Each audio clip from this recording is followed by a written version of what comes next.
Hello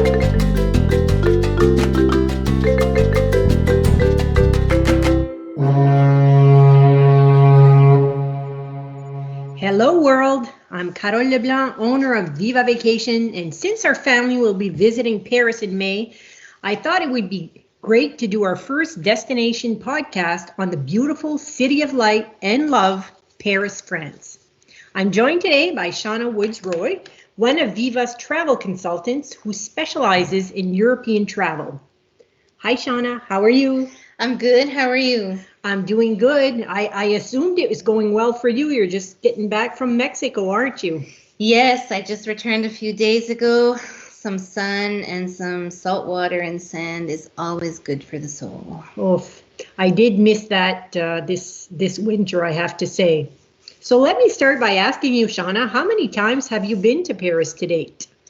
I have been to Paris 4 times since 2008. The first 2 times that I went were for 7-day stretches at a time. And then the next 2 times I used Paris as a gateway.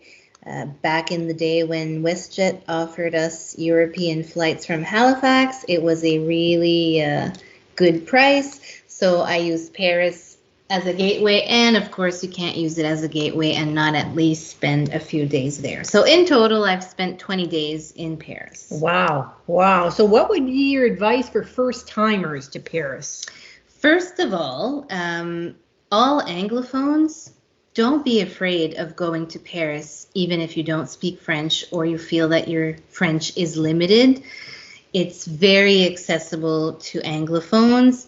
Most Parisians who work in the tourism industry will be able to communicate with you in English, and if not, there's all kinds of apps out there that can help you navigate that. And I'm saying that I know I speak French, but I have traveled to countries where I do not speak the language, and it has been worth the adventure. So don't shy away from it just because you don't speak French. My other advice would be to slow down and accept the fact that you will simply not see everything that is on your must-see list. There is so much to see and do and taste in Paris. It's impossible to fit it all in a few days. So instead of cramming it in, try and slow down and really savor the moments. I'm sure some of our listeners have watched Emily in Paris on Netflix. You've seen how they don't start work super early because they take the time to enjoy the coffee, enjoy the croissant. So do the same thing. Slow down and savor it. So that's going to be a challenge for me, I think. I do like to do things quickly, so I will take that on as a challenge for sure. So when do you feel is the best time to visit Paris? Honestly, there's no bad time to visit Paris. It's a very urban city. A lot of the things that you're probably going to end up doing will be indoors. So weather is not a huge player. Obviously, if you go during school breaks, that's when it will be the most busy. So if you have flexibility in when you are able to travel, I highly recommend spring. You will see Paris in bloom, or again in the fall. And that's when the weather will still be nice, crowds will be a bit less, and prices will be better as well. Well, that's a big one when you can get to travel on less money for sure. What about your favorite things to do in Paris? Oh, I have so many, but my absolute favorite is eating. I can definitely appreciate that. I've been dreaming of desserts actually for quite some time. They do desserts, cheese, croissant, everything. I've never had a bad meal in France. Did you know that to become a maître chocolatier, so the person in charge of making the chocolate, you'd have to study 6 years? Oh my God. It's the equivalent of a master's degree here. Like, it's intense. And all you're doing is becoming an expert in chocolate. So that's why it's so good. That makes me want to maybe change careers. So yes, eating is a big reason of why I travel. Don't be afraid to listen to recommendations from your waiters. They know what is best, what is popular. So trust them and let your taste buds go on an adventure. Okay, so let me rephrase the question then. What sites or attractions have left maybe an impression on you? Oh, okay. Well, many. I'm a bit of a history buff, and Paris has so much history. It's been there since almost the birth of mankind. It's been through all the important historical periods, from the Romans to the Dark Ages, the Renaissance, the Revolution, the Great Wars, all of it. It's all there in Paris. So no matter what period interests you, there is something to visit. Several monuments have left an impression on me, but I absolutely love Notre Dame de Paris. I remember the first time we visited, standing there and just letting the fact that this building has really stood the test of time, that it has been standing for over 800 years, that the people who built it, who started building it, never even saw it to completion. Like the sacrifices that went into that, the creativity that went into conceiving it, the tenacity, all of it. There's no words. I have no words to describe that feeling when I'm standing there with so much history. And that's something we don't have here in North America. We just don't have those very, very old monuments that have just seen all that humanity has gone through. Right. Yeah, I'm also have a huge interest in history, so I'm definitely going to love that part of it. Mm-hmm. Yeah. So how do you organize all that? Well, obviously, you have to do a lot, and then some more research. There's a lot of research that goes into it. If you're not into doing research, I highly recommend getting a travel agent that will do the research for you, because there's so much to see. You want to make sure that you see your musts, and some days, some monuments are closed, so you don't want to show up at the Louvre on a Monday just to realize that it's not open today and it happens to be your last day in Paris. And you also don't want to spend hours, literally hours, in line to get into a monument. And you will have to stand in line if you don't have your tickets at some of those tourist attractions, because they're that popular. Everybody wants to see them. Yeah. One of the things I've discovered in doing all my research for Europe is the skip the line tickets, how important it is to have those. Yeah. Because we're not in each city for a week, so we want to not waste time, I guess, standing in line if we don't have to. Exactly. Yeah. So most tourists in Paris would not have a vehicle. They'd be walking, using the metro and stuff like that. So which part of the city would you recommend they stay at for easy access to the attractions, I guess?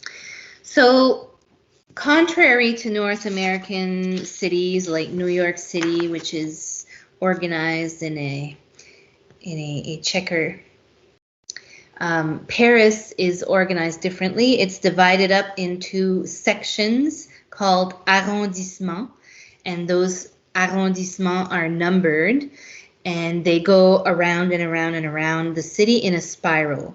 So any arrondissement between 1 and 8, you will be in the center of the city, and all the different ones have different attractions or feels to them. I have walked many kilometers in most of those, and they're all very, very nice and would all make a great a great place to stay. I've only walked and used the metro in Paris. The metro is super easy to use. It's very modern. It's very well labeled. I prefer it by far to New York City's subway, which I find confusing. I can appreciate that. Yeah. It's a lot cleaner. No, the metro is really easy. And if you download the app City Mapper, it will help you figure out where you should walk, where you should take the metro, how many stations before you need to get off. It's very nice. I used it this past summer, and it was great. Perfect. I'm sure we'll make use of that for sure. So you said you like to eat a lot. I do. Any restaurants that you'd recommend? I don't have like one favorite restaurant that I return to every visit. Every time that I've gone, I have stayed in a different section of the city. So I tend to eat where I am at that moment in time. I don't like to have too restrictive a schedule. If we feel like we're about to finish our tour of the Louvre and we're starting to get hungry, then on my way out of the Louvre, I'll ask the staff, the security guard, the cashier, the guide, the tourist guide, where do you eat around here? Like, don't send me to the tourist spot. Where do you eat? Where would you take your mother to eat? That's where I want to go. And I've never been disappointed. I avoid any place that has a menu in English. And I know for Anglophones that might seem odd because you want to know what you're eating. But if you go where they have English menus, they're catering to American and British tourists. So you won't have as authentic an experience as you could. And then, like I said, most Parisians are able to talk to you in English, at least enough to figure each other out, to figure out what you want. And I've never had a bad meal in France. I've come to believe that it is impossible. You talked about like the French being able to speak English, or the majority. Are they going to be able to understand my Acadian accent? Your French accent? Yes. Yeah. They oftentimes, every time I've gone, I always speak French, obviously, and they will reply in English, and then I reply again in French. Okay. And then sometimes some of them will look at me and ask me if I'm Canadian. Okay. Or from Quebec, and then I tell them where I'm from. Some, it takes another round, and eventually they understand that French is my first language. Sometimes they'll ask, what is that accent? Because I'm not recognizing it.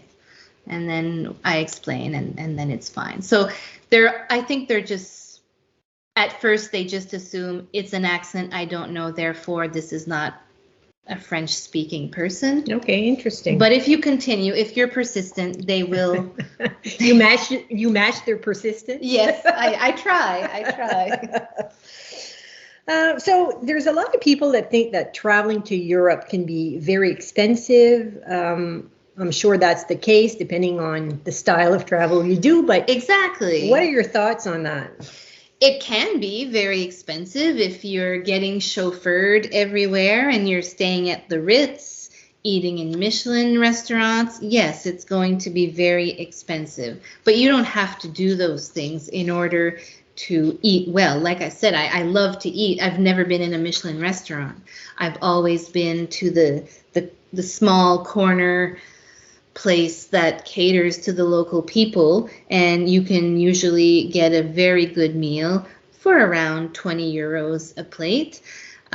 If you're staying centrally in the Arrondissement 1 to 8, yes, that's going to be more expensive. If you can't afford those areas, just go one layer further and use the metro.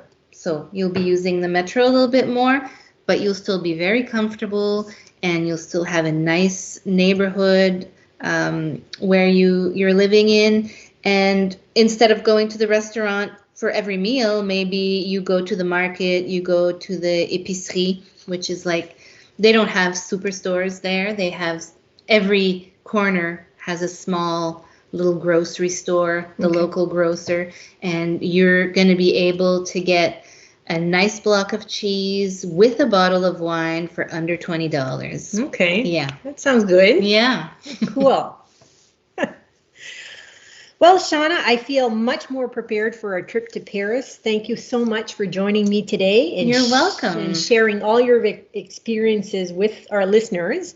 It also makes me a lot more excited for our trip, which is really fast approaching. I bet. You're also going back to Europe this summer as well, right? I am. This time I am not going to France. I'm returning to Italy for the fourth time.